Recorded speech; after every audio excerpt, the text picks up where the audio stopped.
So we'll begin with our aspirations and bodhicitta, refuge in bodhicitta. And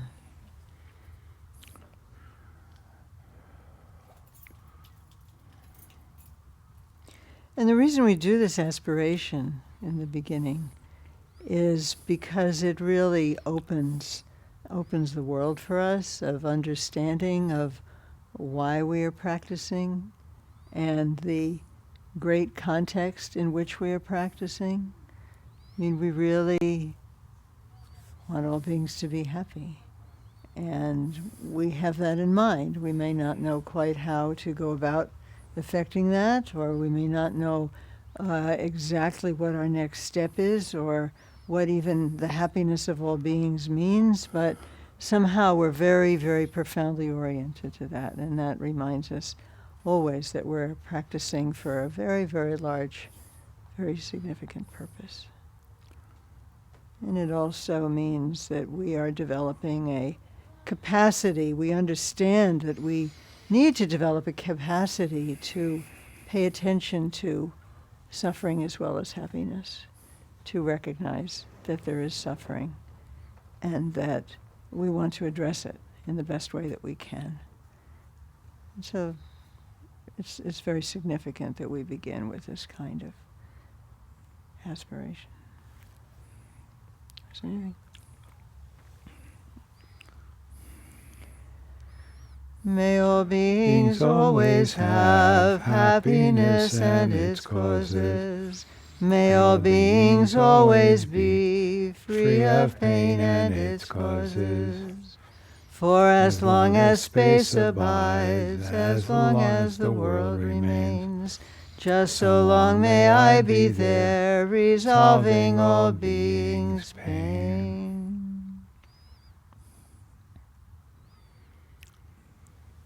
And of course, in order to do that, we ourselves need refuge. We ourselves need to have a powerful orientation to the four boundless states, and that's what we also bring into our dimension at the beginning of our session with our refuge in bodhicitta.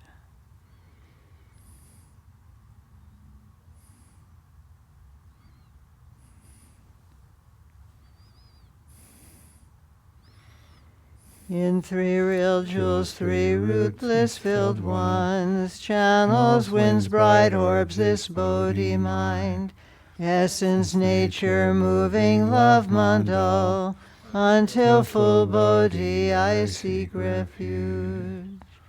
In three real jewels, three root bliss-filled ones, channels, winds, bright orbs, this Bodhi mind, essence, nature, moving love mandal, until full Bodhi I seek refuge. In three real jewels, three root bliss-filled ones, channels, winds, bright orbs, this Bodhi mind, essence, nature, moving love mandal, until full Bodhi I seek refuge.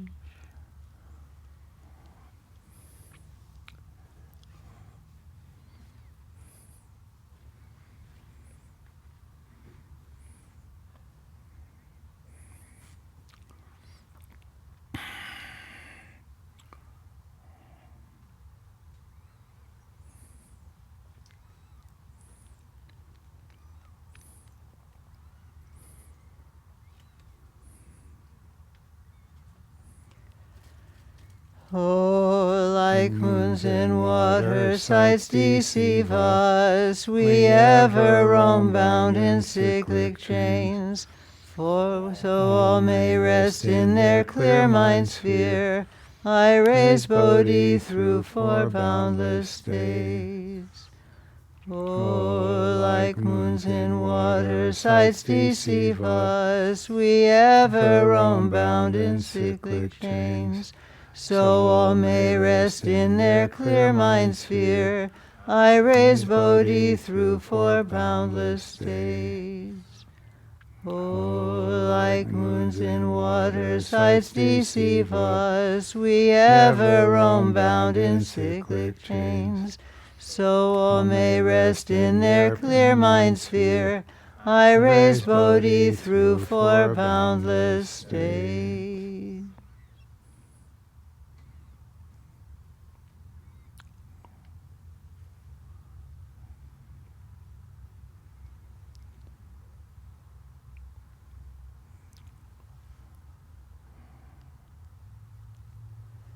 So knowing you are very, very welcome here on your cushion, let's take this moment just to relax, settle in. Some of you just arrived. We have also just recently arrived. So just take a moment to settle. Harvey and I will sing invocation, and then we'll continue. Kyabda gyawanam tang yer me pe, gandrin sumden tinchan lama che, ridzin jorme tupden jatsola, so wadep son yamlen tarchin sho.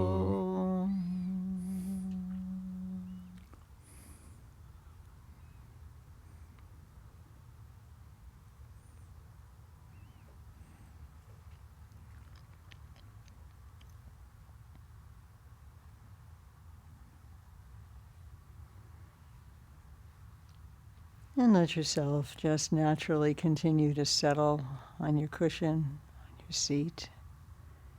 The body knows how to settle, become more relaxed. If we don't interfere with it too much, with our ideas of how things should be, or what will be, or what just was, if we just stay with the body, seated, deeply supported from the center of the earth, the body will show us how to become more relaxed if we just let it settle.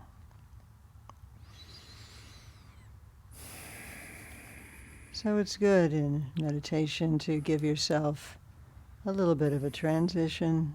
You're just sitting. You're not really trying to do anything. You're mostly just letting go. The very beginning of your session, just letting go. Whatever has been occupying you during the day, however important it might be, whatever awaits you on the other side of your practice session, you'll be able to take care of it. And for right now, just let it go. Because one of the important things that we're always practicing is actually being here in this moment, in our experience. Whatever your experience is, this is where you are, and this is what is important right now. So sometimes we find that we're doing a lot of work to make our experience one thing or another, both in meditation and out of meditation. In fact, that's a powerfully ingrained habit. Trying to fix things up, pretend things are different than they are, wish they're different than they are, deny that they are the way they are. All of us do these things many, many different ways. So when we sit, we aspire just to sit. We have the orientation just to sit, clean and simple. And as soon as we say that, you might immediately have some reaction. What do you mean, clean and simple? What do I have to do? What do I have to stop doing? What am I doing wrong? How can I do it better? If all these voices, probably some of them at least are familiar to you. So when we sit, we can't deny that these voices are there. They're part of our experience.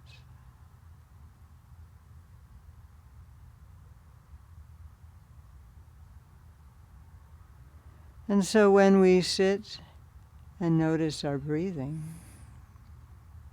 are present to the experience of our own breathing. Maybe there are voices protesting, cheering us on, complaining, going off in another direction altogether. We know this is how our minds behave.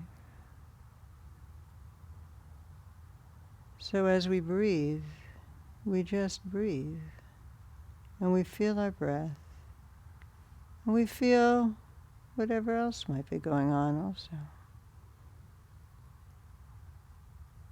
And our reorientation to our experience is that we're not pushing it away. We're also not jumping on it and riding away with it. We're just here in the simplicity of this moment. It's just one moment, and then there will be another moment.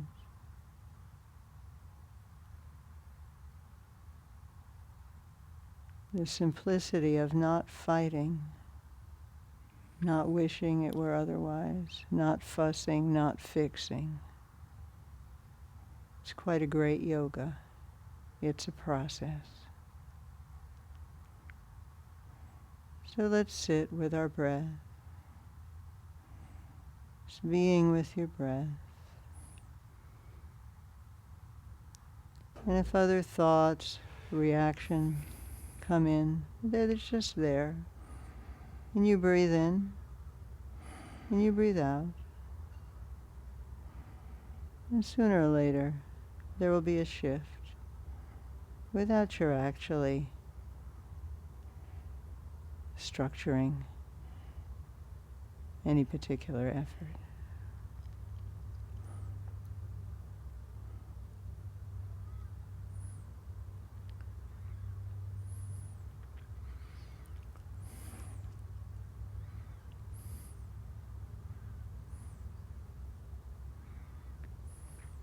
So this is really a two-part process up to this point. You're present to your breath. And if some reaction comes up, some worry, some memory, some terror, some dream, you're present to that. Even while you stay present to your breath. Let's just see how that is.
Part of what we're learning in doing this is learning to relax, learning to be at ease.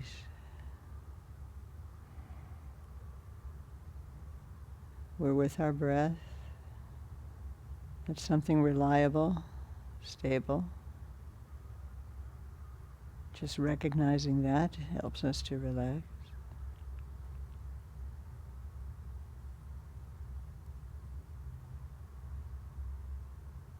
And then when other thoughts, images come in,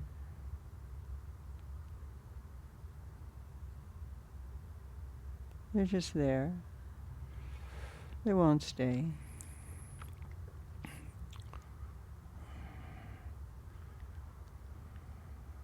And so we're practicing staying present and relaxed, not getting into a fight with ourselves, not wishing we were doing it differently.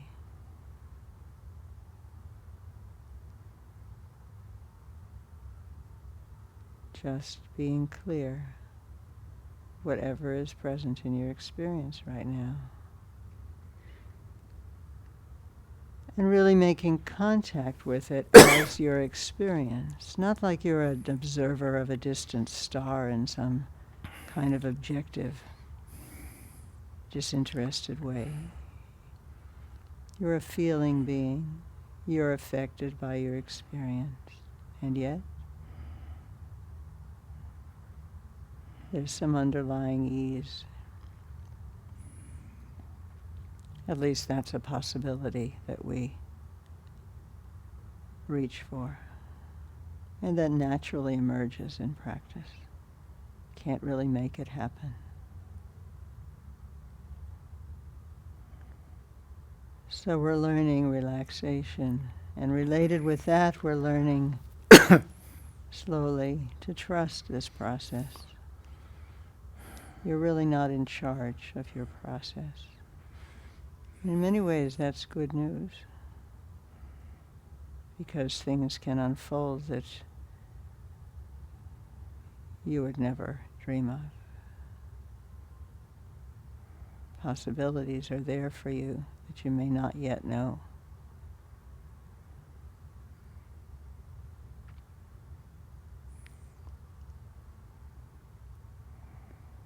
So let's just be with our breath.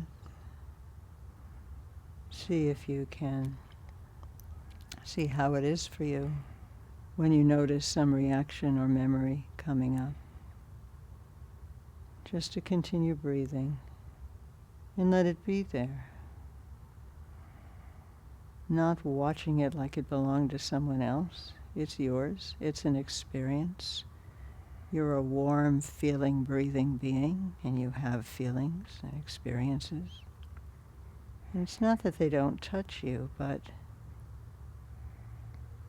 they're just there. And you continue to breathe. And all is well.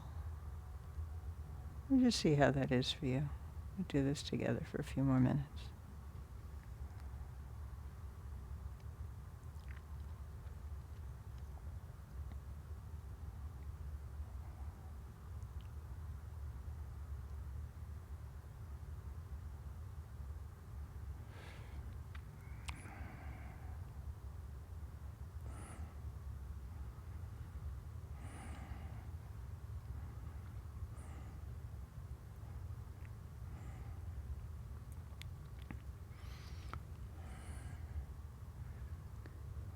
If you should find yourself getting a little bit carried away in your head, distracted, sometimes it's helpful to remember again for a moment that you are seated, as always, directly above the center of the earth.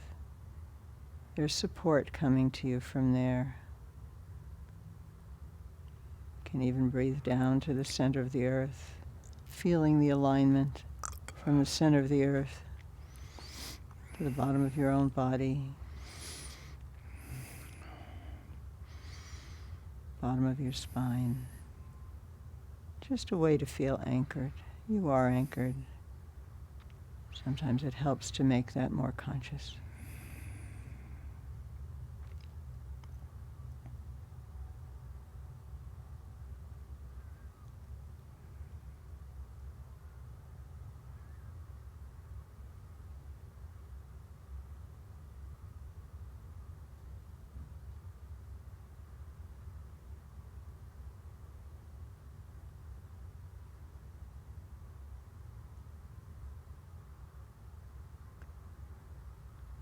And at the same time, more and more settling is occurring.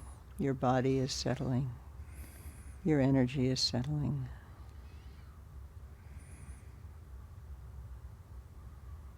Some of you may have the experience that you are, after some time, going more deeply into your own experience, feeling it more keenly, holding it tenderly.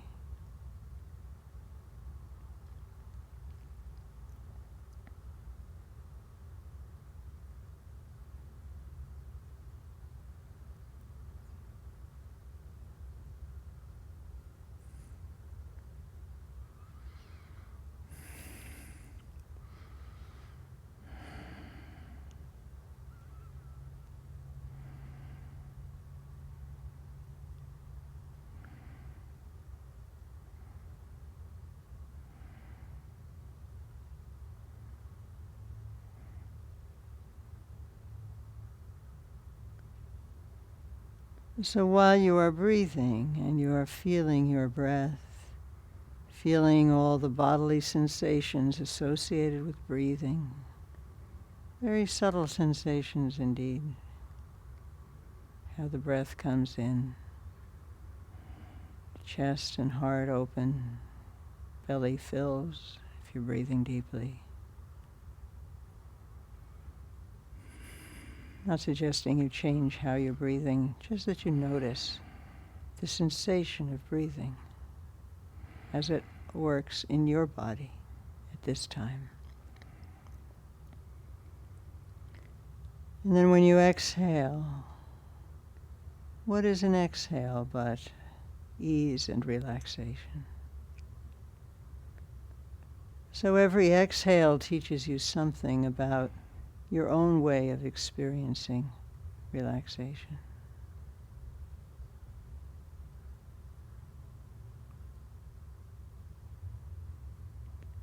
And every inhalation teaches you something about the experience of refreshment, something new coming in, nourishing you, filling you.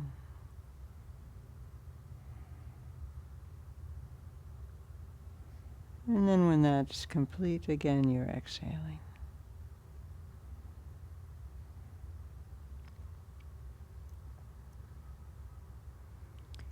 So your breath itself is teaching you something about how your own experience of moving, cycling from relaxation to refreshment to relaxation and ease, how that feels for you.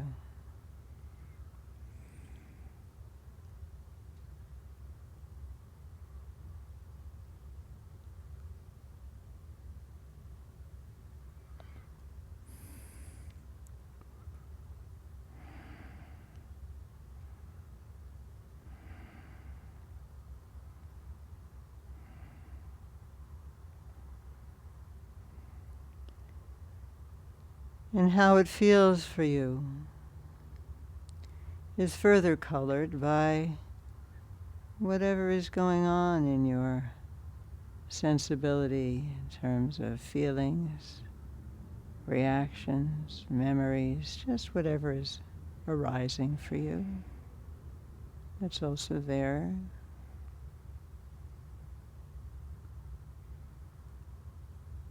And even though it's there and affecting you, it doesn't change the basic process of the cycling of your breathing, the movement through refreshment, relaxation, clarifying and easing.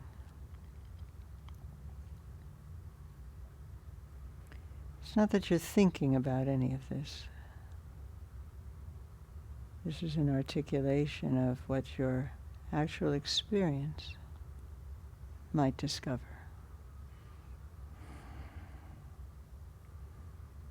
Just very simply and cleanly present. So again, continue for another few minutes.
And sometimes we can open our experience in a different way.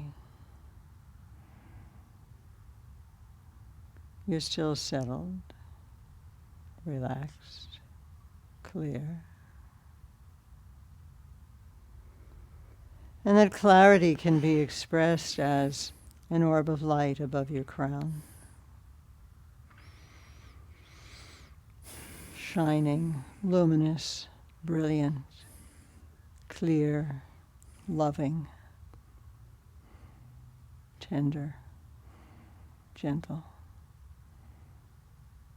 clarifying.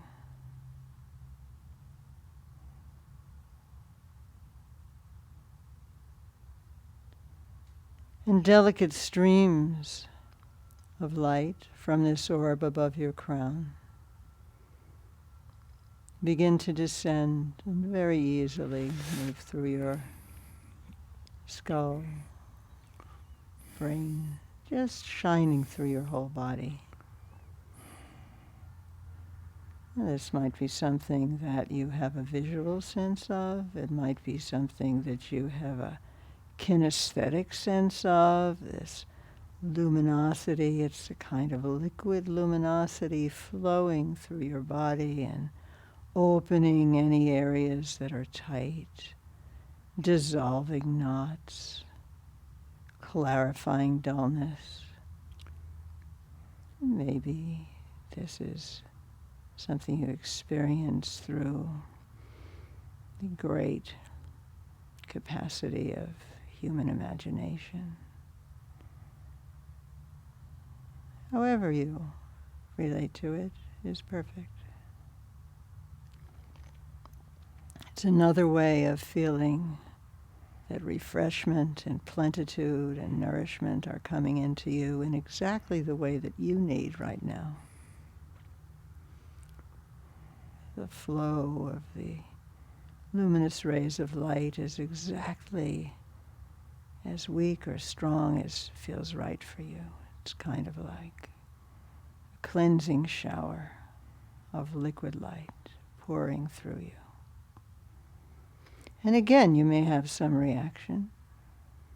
You may have some sense of some place in you that the light has trouble reaching. Some dark place, maybe. Some painful place, maybe, that you don't want lit up right now. It's okay. Just another way to become aware of your own experience.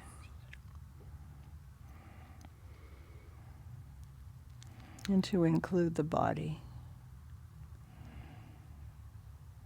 your body, in your whole process. So this light is washing through you, from your crown through your trunk, your arms, your legs.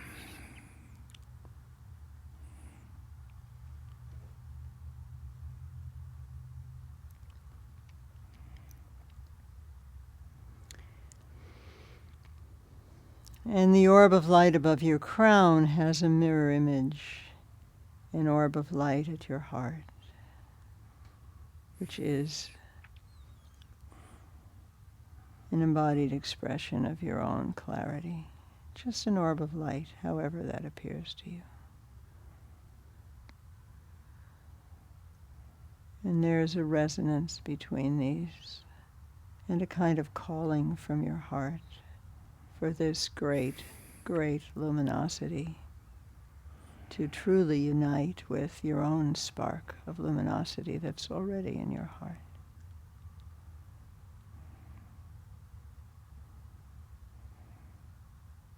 Luminosity means your own clarity, your own capacity to be present, alive, awake, hearty in your life. It's not just ethereal light.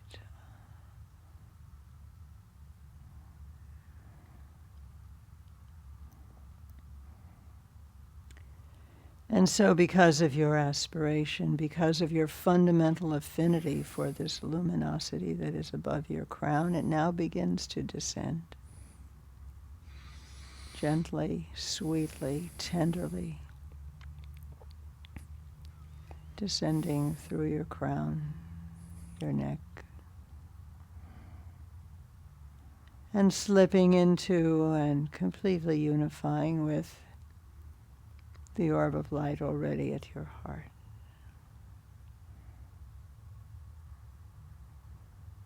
And just let it settle for a bit.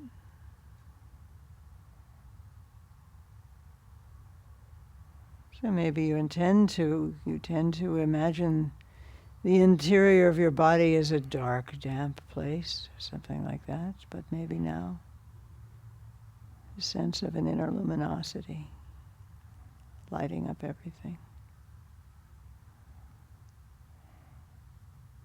Lighting up your potential for relaxation, clarity, being present in your life.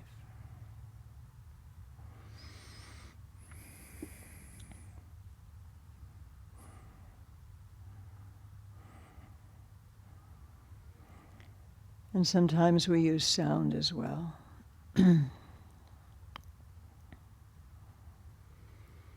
We use the sound Om, a beautifully whole and holding sound. Almost sound Om 3 times, feeling that the Om itself is emanating from the center of your heart, the center of that orb of light.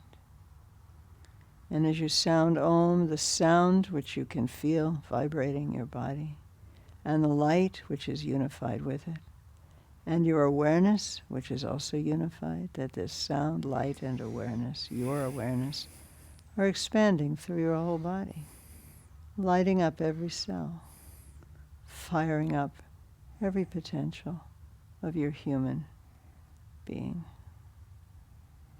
So we'll sound Om 3 times.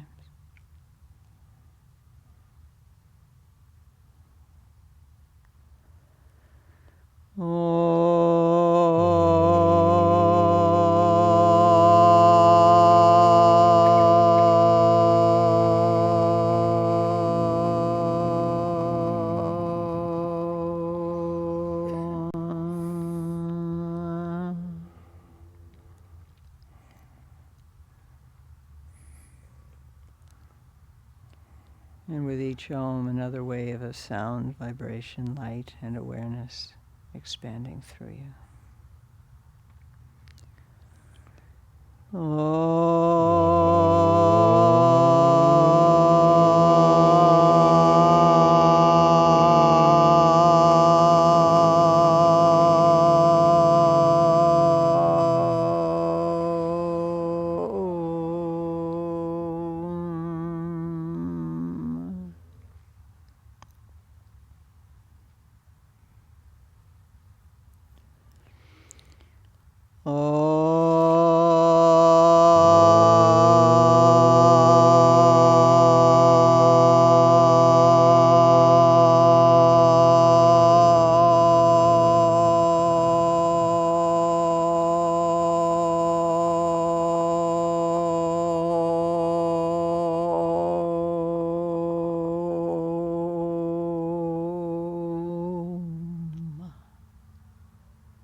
So these are some important elements that are useful in our process as we develop and practice elements of meditation, relaxing. That's a big learning, actually, for all of us, just to relax. And to relax in a way that opens to clarity. Not to relax in a way that makes us dull. To become clear in a way that is associated with just simply being here, as opposed to being clear and getting very excited and activated about a whole lot of things that we are typically getting excited and activated about. So there is the learning of the relationship of clarity and ease, the learning of being present to whatever our reactions are, whatever our feelings are, our resistances. Being present. We're not trying to be robots. We're not trying to deny that we have feelings, that sometimes we're upset, that sometimes we wish things were different, that we've been hurt in our lives, that we've failed in our lives, that also sometimes we're very happy. And so slowly we're learning about the possibility of being with that, but not overwhelmed, neither pushing away, nor wholly identifying. And usually we tend to do one or the other. I don't want to think about that. How often do we say that? I don't want to think about that. I don't want to look at that. Yeah, I know I have this issue. The way I react sometimes, but I don't really want to talk about it right now. Or I don't want to talk about anything else. Totally obsessed with my own, reactivity in the world. So, in a very significant way that we hope is going to become about a reorientation to our own experience. Being with it. Not distant from it, and not 100% sucked into it. That's a very balanced possibility. And a process. Doesn't happen overnight, but that is what we want to articulate now, that this is a significant orientation that we have. Wouldn't it be nice? Imagine going through your life, just being present to it, not pushing it away.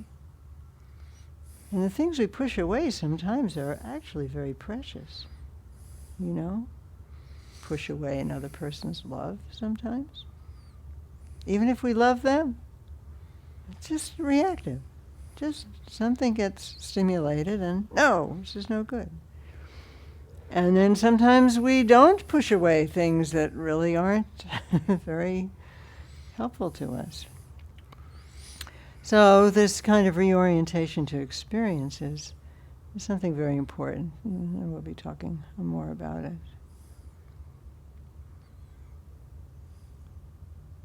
Do you want to say something at this point? I'll ask people how they did with the meditation. You can ask that. Okay. So how was this process for you as we were doing a little practice together? Anything come up that you want to mention, explore? Any questions? What was it like for you?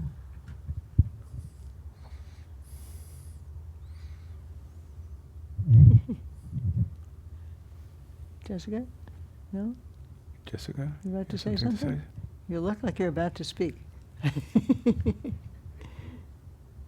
No? Was it easy to follow along, or did you find that you tune out the voiceover?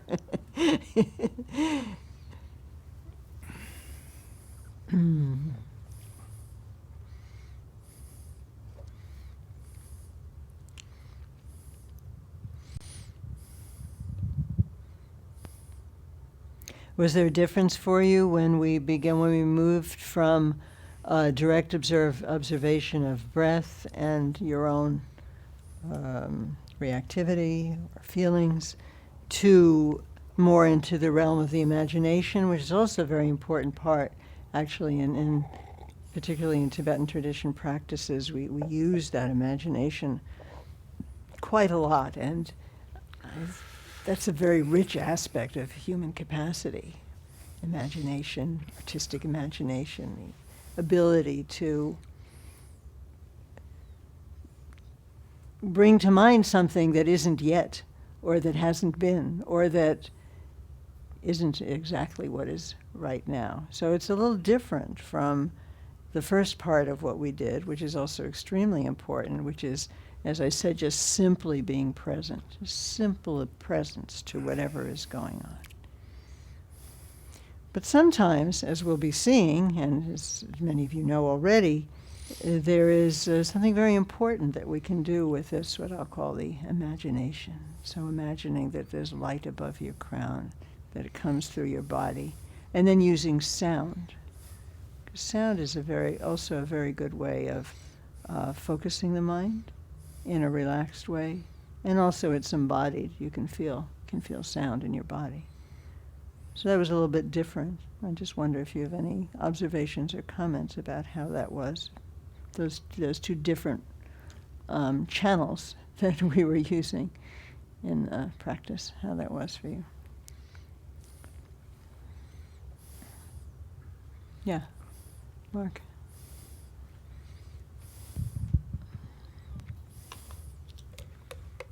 So, in terms of the imagination or visualization, if I don't know if that's a word you can use with regard to. Some people use it.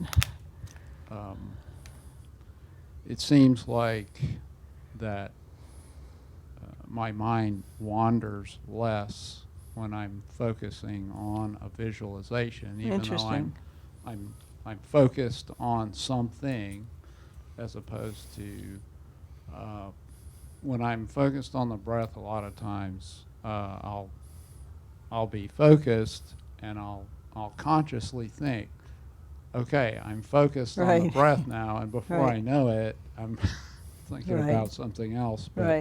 But the visualization seems to help channel that, I guess, energy into a single thing.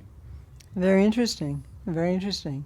Good observation that once we start thinking, oh, now I'm focused, that's the first step to go off offline.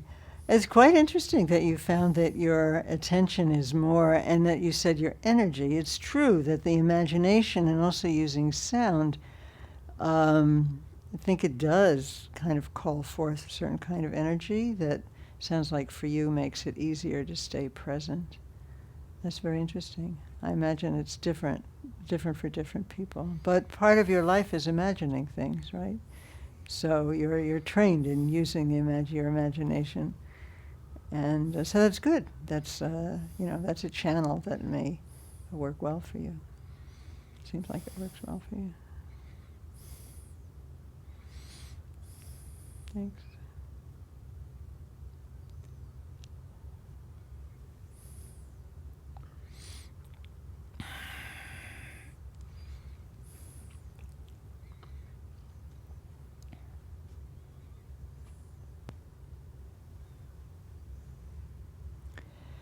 Something that may not be entirely obvious is the way that a certain kind of tenderness, love, actually runs through all of these practices.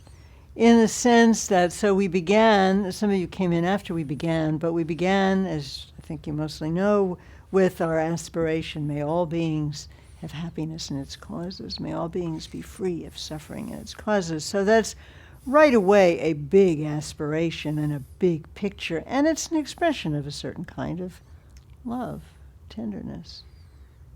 I know how much I don't want to suffer. I hate it. I'd do anything to avoid it. Oh. Everybody else is the same way. So there's a love, a tenderness there that we're opening to right from the very beginning. And then, as we've often said, the act of offering attention to yourself, to another person, to parts of yourself that you may not usually give attention to, is a tender offering. It is also a kind of love. It is a caring. Paying attention to your breath. Paying attention to your, maybe as you were practicing, as is not uncommon, some painful memory arises, something that you push away most of the time, but when you really relax and let down your guard, something may arise for you. It might not be pain, it might be happiness, actually, because it's amazing how much we push away happiness sometimes. You may realize, I'm really happy. I thought I was worried and freaked out, but I'm happy. If I just sit here, I'm actually happy. So we don't know what's going to come to the surface, right? When you just sit and let down your guard and let whatever is going to come. And just, I mean, that too is a kind of love, isn't it? It's a kind of welcoming to all of you, which we aren't always welcoming to ourselves. Push this away, judge that, don't like this, throw this out, edit, right? And so that's part of what we mean by a different orientation. We're not here to criticize ourselves. We're really not. We're just here to see what is there. Some of it's happifying, some of it's not happifying, it's still breathing. It's like a parent, a parent and a child. Love that child. Sometimes they're so angelic and sweet and sitting there and sometimes just running around and making a mess and crying and screaming and the parent's love, you hold that. You don't let them do everything. You say, no, it's not okay if you do that. But the love is there, right? There's a holding, there's an acceptance, there's really an honoring of the child's being. So similarly, there's something similar here that we're learning. If we don't already know how to do this for ourselves, we're learning. We're learning how to do this. And of course, when we learn how to do this for ourselves, we can do this with others. Many people have said there is a very direct relationship between how we can treat ourselves and how we treat others. And a lot of us are not so nice to ourselves. We're hard on ourselves, criticize ourselves, beat ourselves up, scold ourselves, measure ourselves up and down, and we never measure up. And then we turn to other people and we tell them they don't measure up either, because that's kind of how we're used to relating. So there's a lot of open-heartedness, really. The cultivation of relaxation and the cultivation of open-heartedness, consider that. Don't you think they're probably very profoundly related? Relax. I'll say something. Okay. Yeah. So just to say that as part of the reorientation that we are cultivating today, over this spring, over our lifetime, there's a lot of love in it, a lot of open-heartedness, open-hearted relaxation in it. That's part of what we're cultivating to have in our lives, in our relationships with others. Yeah, please. So it's a bit of a challenge to actually talk about a reorientation of towards our experience, insofar as we are in this day and age very, very oriented towards a kind of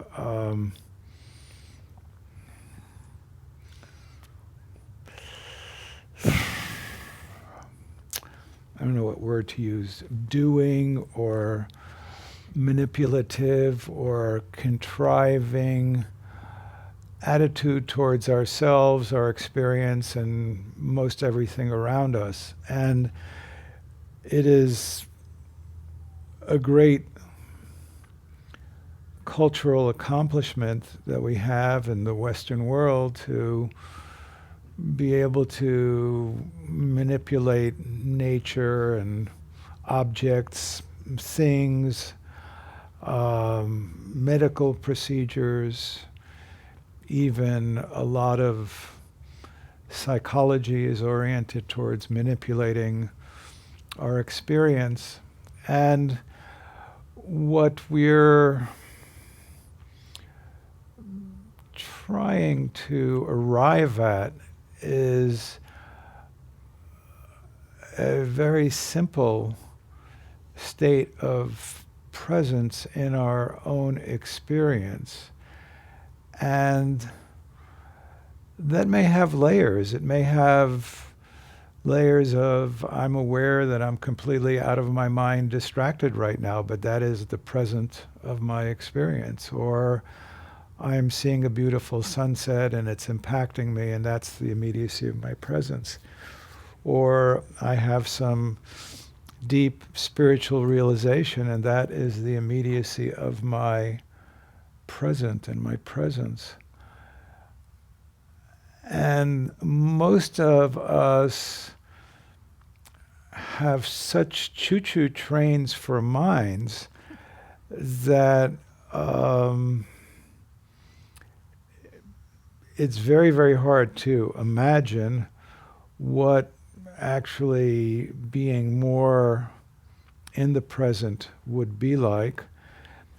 And the dimensionality, the experience, the texture of what it's like to be in the present is not, it's not a major orientation for us in our culture.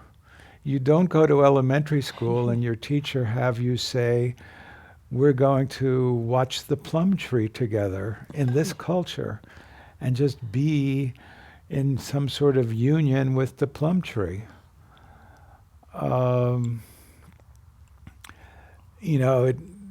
see Joseph and I think, this is a bit of a conversation of almost about an aesthetic consciousness, which is not something that gets a lot of play in our culture today.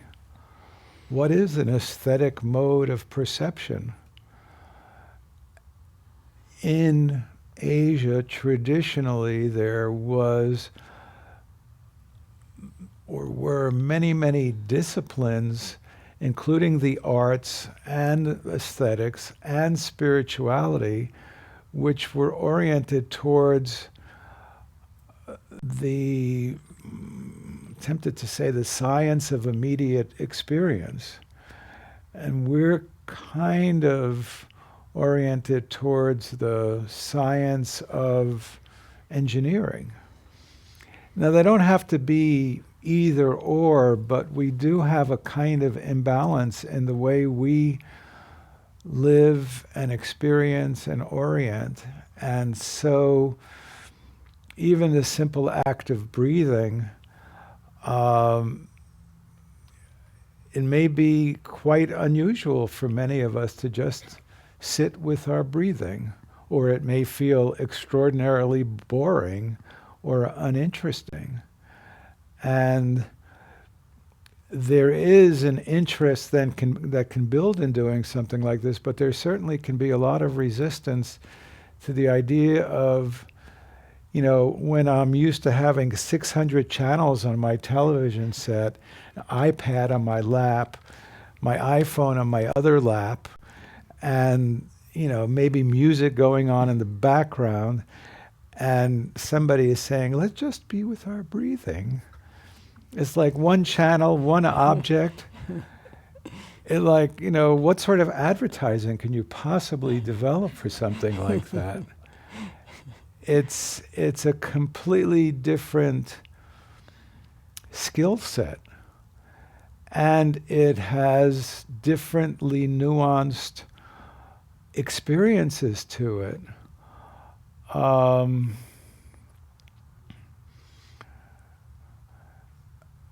yeah, I'm thinking of my acupuncturist, and she was saying, she said, stick out your tongue, and she brought out a mirror, and she was saying, well, you see that, if it's a little bit yellow back there in the back of your tongue, Harvey, you shouldn't take these particular pills.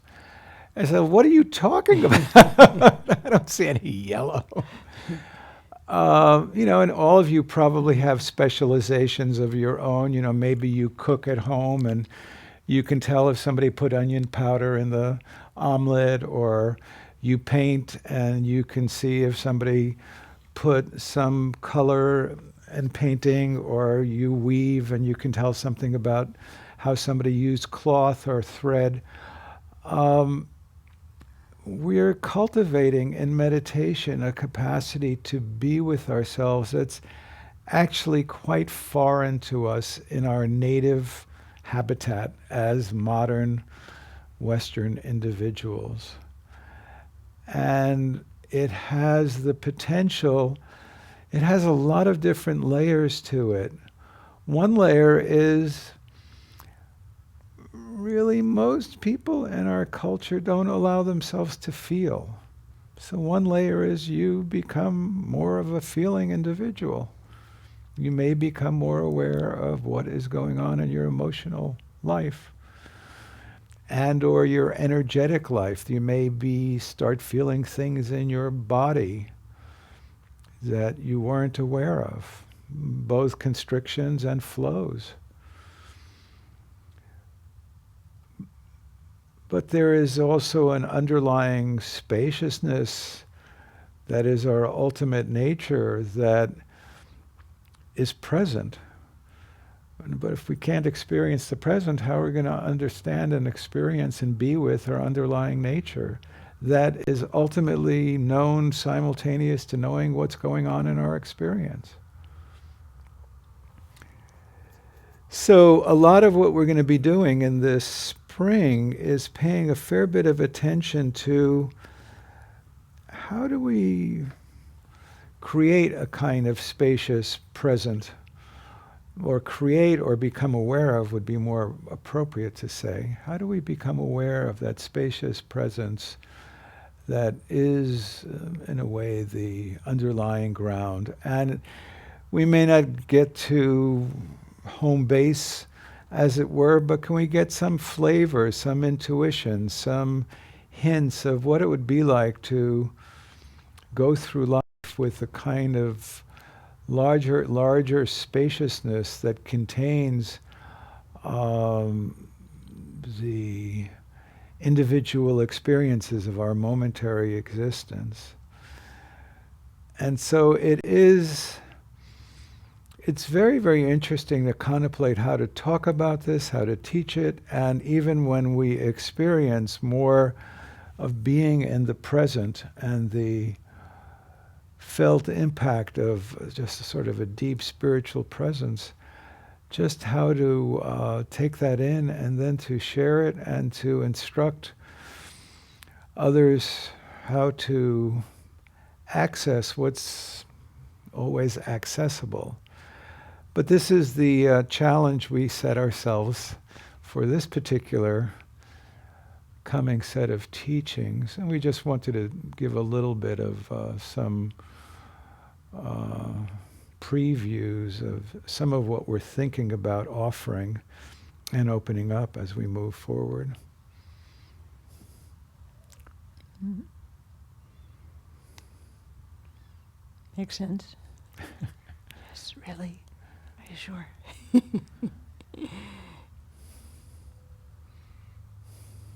Comments or questions?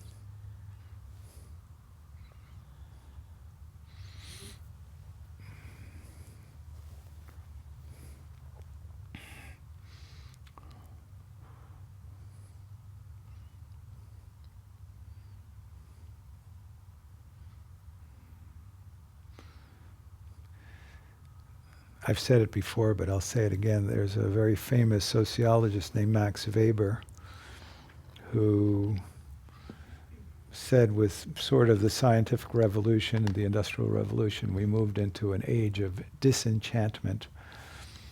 And, if you just contemplate that word, and if we ever go to, probably worth the whole trip we had, but one time we were in Nepal, and we were with Keitson Sangbo's sister, our teacher, Keitson Sangbo, and she was like 80 years old, and she was like a dried up piece of leather that only the Tibetans can become. I mean, the sun and the wind and the dry weather there, I mean, they just become like prunes, but beautiful prunes. And she was so old and she was so funky, but she was so sweet. And I don't know how much she knew by way of learning, but we had some books with us or some Tibetan text, and I can't emulate it, but we showed her the book, and she opened it, and it was a teaching just to see her. It was like, she was seeing the crown jewels, she was seeing the Vatican, she was seeing Jesus himself. It was like just her. It was an enchanted moment for her. Her holding the book was her contact with something so divine and so special and so amazing. And just to see the open-hearted reverence and spiritual state she could embody just by opening a book. I mean, it was a teaching. And it was a teaching in part as to, there I was with my PhD and all sorts of letters after my name. And here was this prune-like, beautiful, aged, maybe 70 or 80-year-old Tibetan lady who, I don't know how many words she knew, but she was holding God in her hands. I mean, it was just like, wow. And she had a channel accessible to her that, in some ways, been trained out of us. And there are many good things to that. I mean, there were a lot of abuses to the enchanted universe. There were a lot of abuses in the enchanted world of 1500 and 1600. But at the same time, whether it be East or West, at the same time, I could just see that she had access to something in her heart and in her mind that,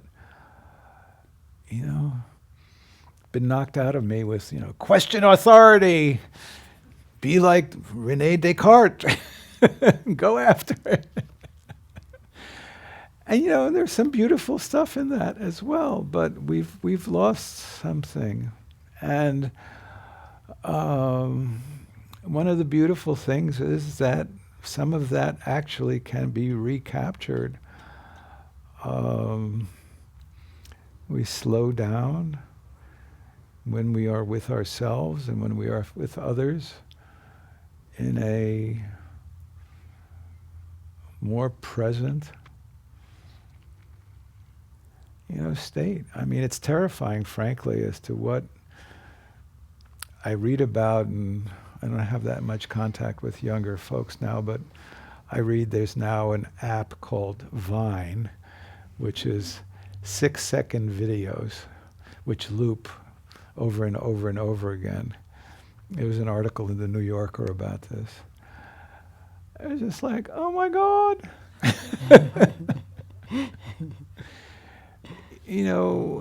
It's developing one set of talents, but there's a whole other set of talents that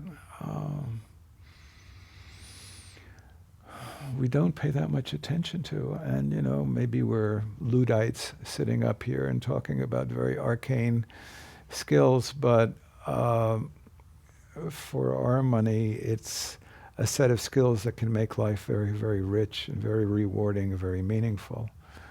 And that's what we want to share.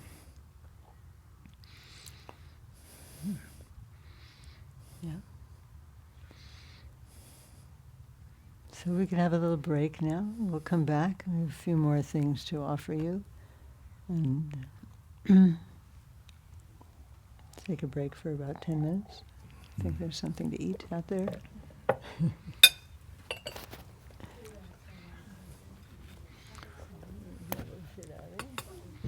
Some very chocolates here, dear.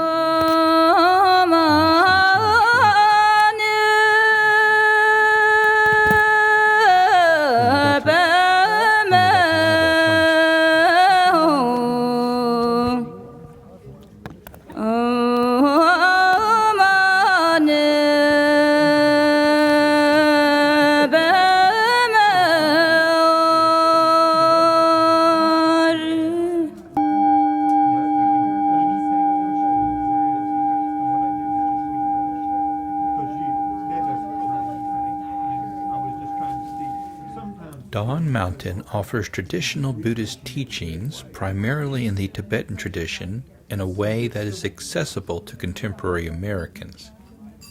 Having studied and practiced for many years under recognized Tibetan masters, and understanding that these teachings provide a way to realize the natural state of mind that embodies profound wisdom and deep love, Anne Klein and Harvey Aronson wished to share these traditions here in the United States. As a result, they established Dawn Mountain in June 1996, based on the core belief that it is possible to cultivate a better understanding of our deepest nature, which in turn facilitates new levels of mental calm and self-acceptance. So our inspiration really comes from our love and gratitude to our own teachers. They spent so much time and care with us over many, many years. Kaizen Rinpoche was extraordinarily compassionate. He had a terrific sense of humor. And just his ability to be present and immediate and just there. Adzom Rinpoche is extraordinarily compassionate and grounded. And we've had extraordinary experiences with Adzom Rinpoche, whom I met in Tibet in 96. And I've had many hours of just, one-on-one conversation, a person who has tens of thousands of students to attend to. Okay, there's this wealth of cultural wisdom in Tibet. It's encoded in texts, in practices, in rituals, in art, and many people in the West are attracted to it, and yet Westerners are Westerners. We're Westerners. We're not monastics. We may dedicate our lives to practice in our heart of hearts, but we have families, we have jobs, we have all kinds of responsibilities. So how can we communicate and really experience transformation through these practices? For that, some kind of bridging is necessary. We're also a community center, nonprofit community center, which is the hub of our work extending life skills, the life skills of cultivating calm, of cultivating ease in life, of cultivating kindness. What did you do today that you liked? Make the glittery thing to show your anger. And what happened when you shook up the glittery thing? It made me feel a little bit like I wanted to meditate in peace. And then the Research Institute is where we look at what we can provide by way of information gained through research for the interested public. So we've mentioned that our own teachings here, which are drawn from work that we've done, our own translation work, our own study, and so forth, some of these will start appearing as pamphlets for practitioners here, and some of them will become books that will be published and will be widely available to the larger public. And I am right now in the process of gathering a team to translate a text from this tradition, which he powerfully feels, and which I also have a very, very strong wish to see translated. And we hope to do more of that. We've seen people telling us how their lives have changed, how their lives are improved, the comfort, the inspiration that they feel coming to Dawn Mountain. We really are inspired to envision a way that Dawn Mountain becomes a stable beacon and place of gathering for people who wish to practice at whatever level. I trust the teachings. I feel in the place. I feel that I am constantly fed. And I can feel my breathing better because of the way my legs are positioned. How long have you been sitting like that? I learned it when I started coming here. And it's not only been in the spiritual sense, but also in every aspect of my daily life. I feel that I'm less stressed out. I don't get as angry or as depressed as I used to. It's good. It teaches me how to kind of relax and be mindful and help with school and stuff like that whenever I get aggravated. One of our projects that has come to partial fruition is that we have developed a curriculum, which is posted on our website, that explains the open matrix of what a spiritual path can be supported here at Dawn Mountain. We've slowly become aware of the power of the media, and it is clear now that there is great interest in both our broadcasts from here, and from time to time we might be able to have broadcasts from Asia with Adzom Rinpoche or his sister Anila. Without students, there are no teachers, and without teachers, there are no students. We all dependently create one another. So we're very, very excited by the energy that is in the community. The community is alive, it is supportive, it is growing, and it really wishes to thrive, and we want to participate in that thriving in every way that we can. But we're really talking about finding a space of shared values. And if individuals share the values that we have in terms of coming to a deep appreciation of our innermost nature, then come and participate. That's the most significant thing that we can do together. Just sharing our participation is lovely and meaningful. And anything above and beyond that, by way of offering service for this community, offering financial, flows naturally. And we expect that that will just be a natural outflow for people because of that shared interest.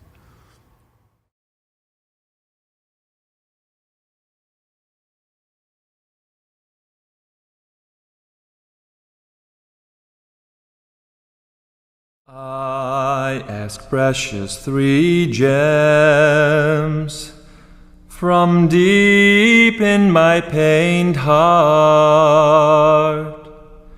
See me with compassion. I have no other hope. This dear human body, impermanence besets. Do you not fear your death, good and faithful student? The five skandhas gather and disperse who knows when. Heartily think on death, good and faithful faithful student.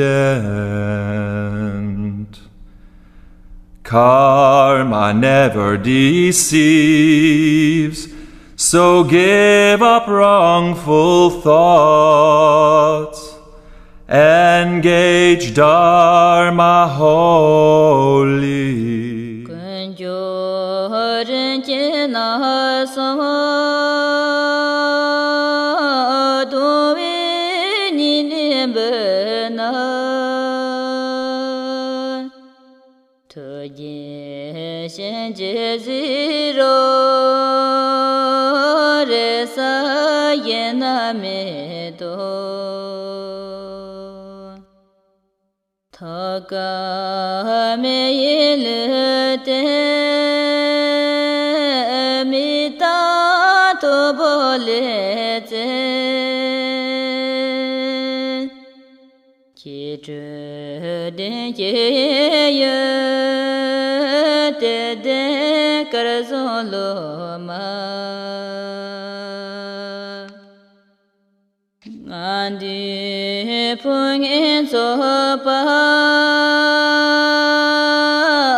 So one of the things about this presence, calm and alive presence that we are cultivating, which is actually a portal for resonating with and finally really accessing our deepest nature, our real nature, true nature, something that we will be talking about and orienting toward.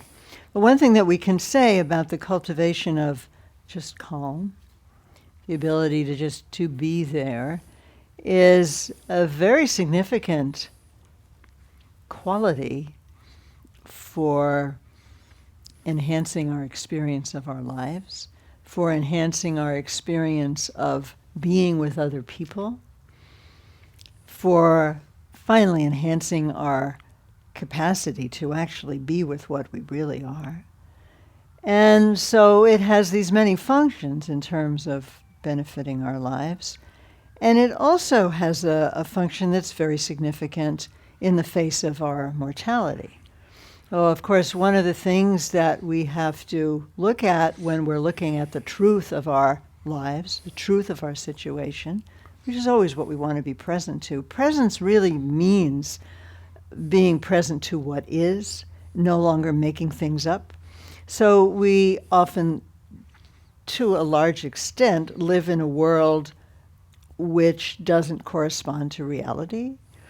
For example, we think, it's not so much that we think, but we behave as if, and we have a kind of inner delusion that, life will go on forever. It's a delusion. And yet it's one that we tend to have. Even the young Buddha reveals how powerful a delusion this is, right? When he, at the age of 28, this bright young prince is introduced to the world and he sees a corpse, and somebody has to tell him, his charioteer has to tell him, well, everybody dies. And he says, even me? He's a prince, he's a great, even me. And we all have that reaction a little bit, I think, if we can even look that deeply. Me? Well, anyway, not now. Not for the foreseeable future. So living in truth also means recognizing that we are mortal. And we don't know when that fact of mortality is going to really manifest itself. And again, this is a truth in the face of which we need balance, neither to deny it nor to go morbid and obsessively worried, right? It's just a truth. So part of what we're about is living within that understanding, living fully, living happily, but not being deluded. And part of what the spring sequence is also doing is laying groundwork for the retreat that we're going to have in April, which is a very beautiful and significant practice that is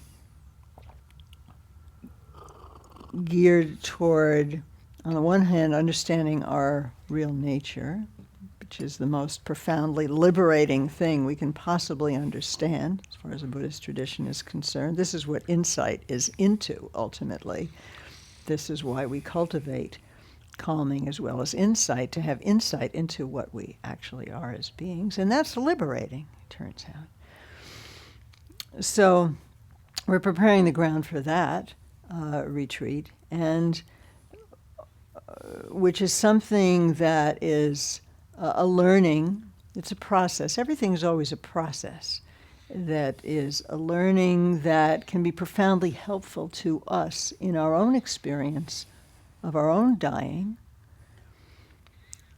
and also training in this calm in the way that we are makes it possible. Just that alone makes it possible for us to be with another person who is sick or dying, just to be able to be present and to hold that and not to be overwhelmed with the grief, at least not all the time, and not to push it away either. It can be very healing, very helpful to another person if we can be with them like that in that time. And part of our consideration here, too, as with many traditions, the fate of the body is not the same as the fate of the mind. The body, we have no doubt.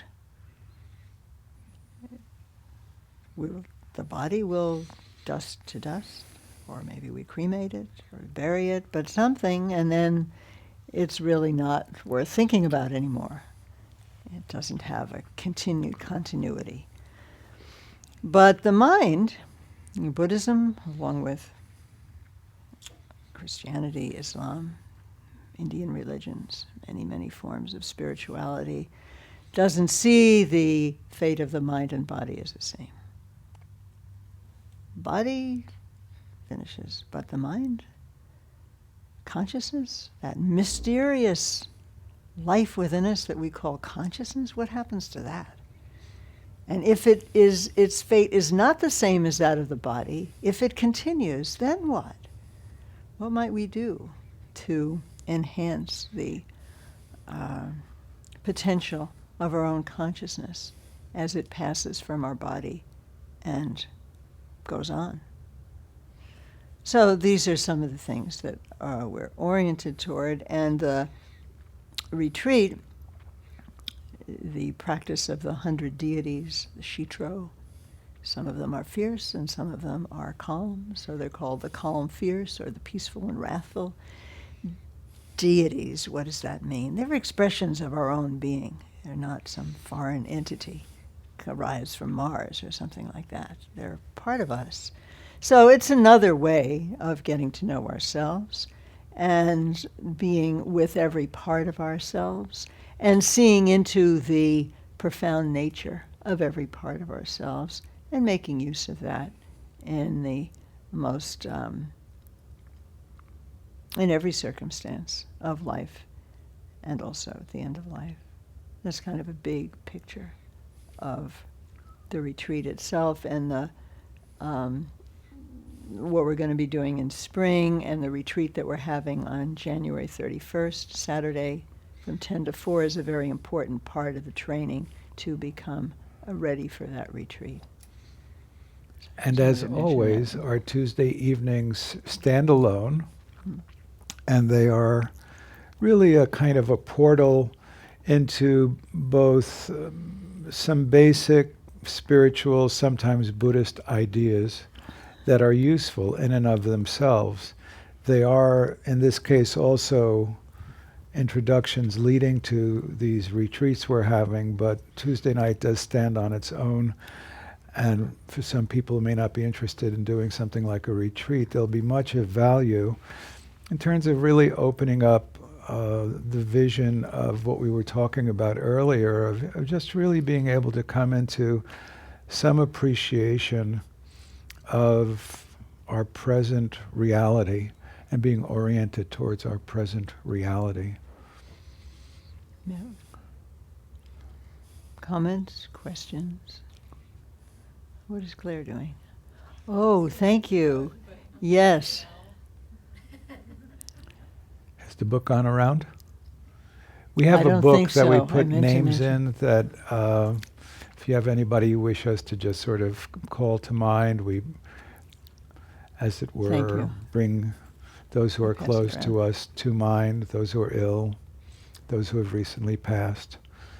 Is when we close, just as we began with an aspiration and a reflection on how wonderful if people had happiness and were free of suffering, so we close at the end also by dedicating all the positivity that you might have experienced this evening to benefit all beings, and then specifically read the names that are written in the book. So thank you, Claire, for reminding us about that, and the book will go around, and we'll do that in a moment. Anything else?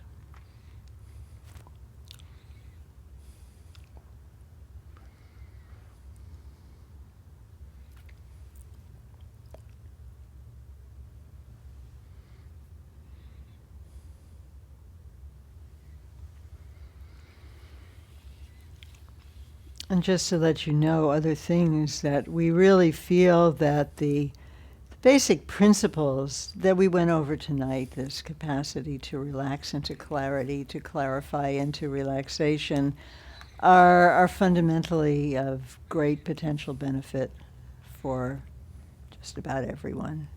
And so we have Claire is teaching mindfulness for everyone, starting January 12th to February 16th.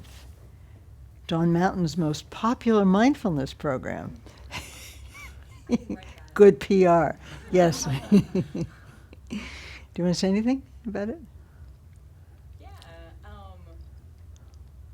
So it's kind of, if you're an experienced meditator, it's like a refresher. Oh, right. I was mindfully forgetting the microphone. If you're an experienced meditator, it's more like a refresher in looking at the basics of meditation. So we'll probably spend some time with like centering, some basic, analysis of thoughts and letting go of thoughts, things like that. And A little bit closer to your mouth. Oh, sorry. And if you're new to meditation, then part of the idea is that it kind of gets you from like, so what is this meditation thing? And hopefully gives you the tools to build a daily practice. Or, if you just want a little help giving yourself a leg up on making your practice more regular, it could be for that too. So I enjoy it. Hopefully People it's enjoy beneficial. it. Everyone enjoys it. Thank you. And then we also have a channel where we offer, in appropriate manner, meditation to children ages 9 to 12, and also there's a group for moms, and Simone is the director of all of that. So would you like to say something about that?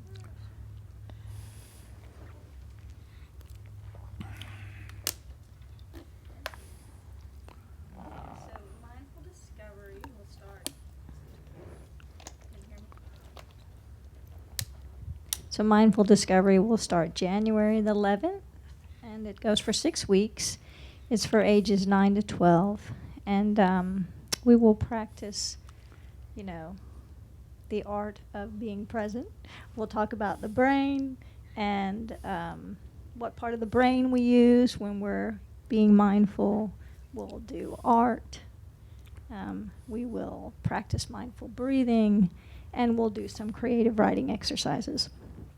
So it's really a beautiful program. And the flyers are at the front. And if you think, if anyone would be of benefit of this, I really encourage you to take the flyer with you.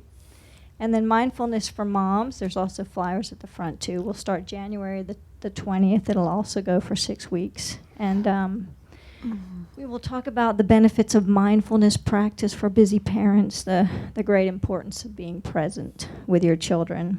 And we'll do this with the book called Conscious Parenting that has some really beautiful concepts about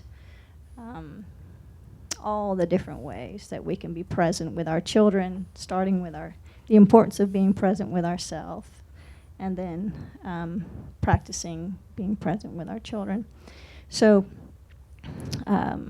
we have a little bit of mindfulness discussion, little meditation practice, and then there's quite a bit of discussion about the different concepts in the book. So again, if you think anybody would be of benefit, please take a flyer to work or wherever you may go and let people know about the class. Thank you. Thank you. So just Wonderful. to add a little research note to that, one of the major researchers on mindfulness in the States he's called Richard Davidson, and he gave a talk in New Orleans when we were there, when His Holiness was there. And he cited a very interesting article. I mean, there's some evidence that shows that mindfulness, when cultivated with children, can improve impulse control. And it turns out that impulse control is a huge variable for things like health, wellness, relationship, financial well-being. And it was an Australian study, actually, that he was citing on longitudinal study of kids over decades. Those with really good impulse control showed really much better life factors than those with really poor impulse control. And to the extent that mindfulness can assist individuals with impulse control, it's a great gift for children to be able to have some exposure to this. So we're doing our little bit for society and for the children who are part of And it. to grow up with parents who have that as a value is hugely significant. So both for the parents and for the children. Okay. Thanks. Book is ready. So we'll close with our Nyung Nyung. Nyung Nyung. Nyung Nyung. The dedication here. And then we'll do the blessing. Dorothy, would you light the candle when we get to the blessing? Hopefully there is a candle there to be lit.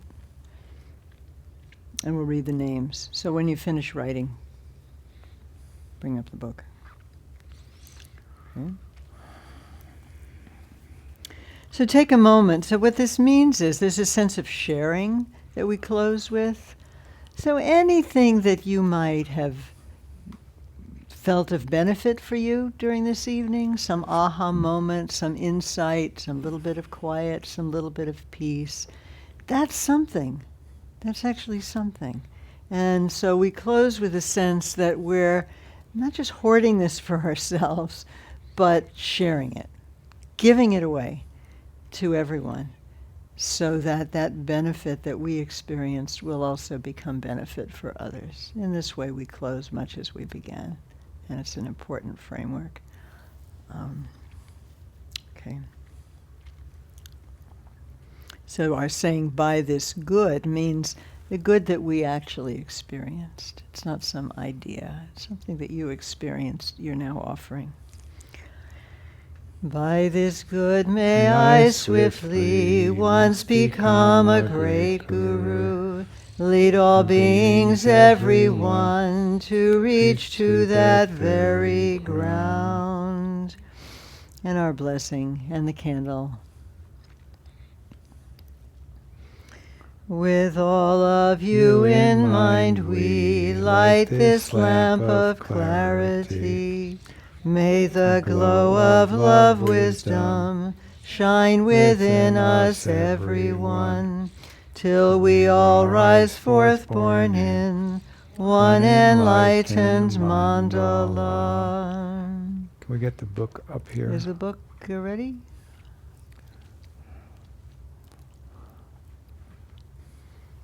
Thank you. Thank you.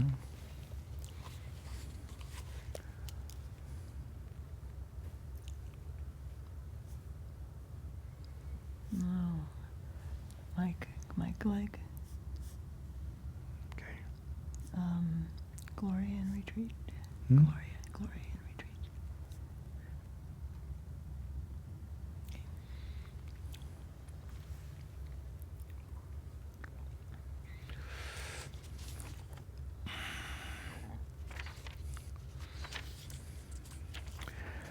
Professor Bell, Oscar, Miriam, Mary and the Bardo, Assisi, Mike, Glegg and family, Leah and family, Bean and Aaron and family, Hal and Nadia and family, Claire, dissertation, Aunt Pat, Mark and Sharon Fowler, Ronnie and Bobby, Lou, Alexis and Addie, Menga, Vicena, Julian, Anatole, Nayo, Lucia, Hans, Louise, Karen, Tom Dennis, Bardo, Rosie's mom, Bardo, Joe's surgery, George, Eleanor Day, Zachary, Grace, Greg,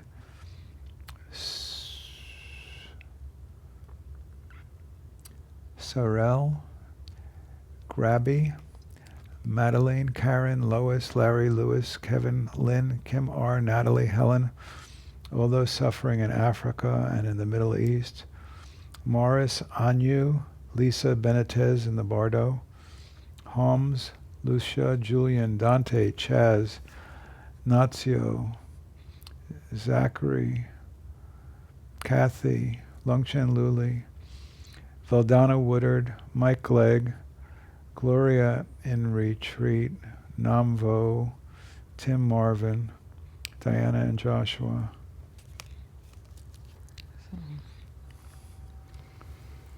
And taking a moment to settle back, settle, feeling that luminous quality in the center of your heart again, now expresses all of the goodness as well as clarity present in you.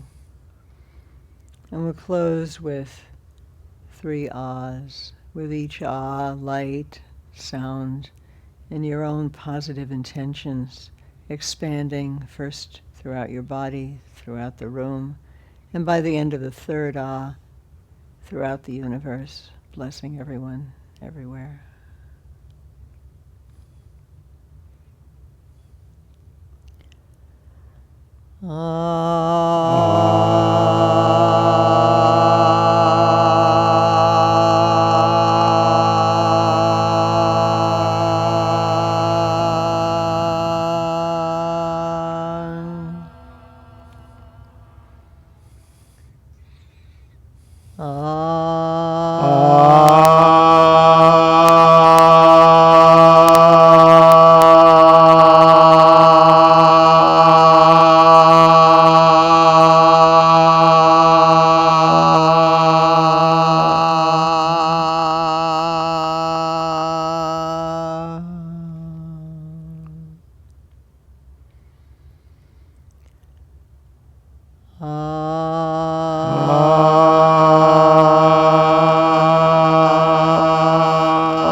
Thank you, everyone, for coming. Have a good week. See you again. So our Sundays at 11, there's also meditation led by senior students, and we'll be back here in 2 weeks. and that will begin our winter-spring semester course.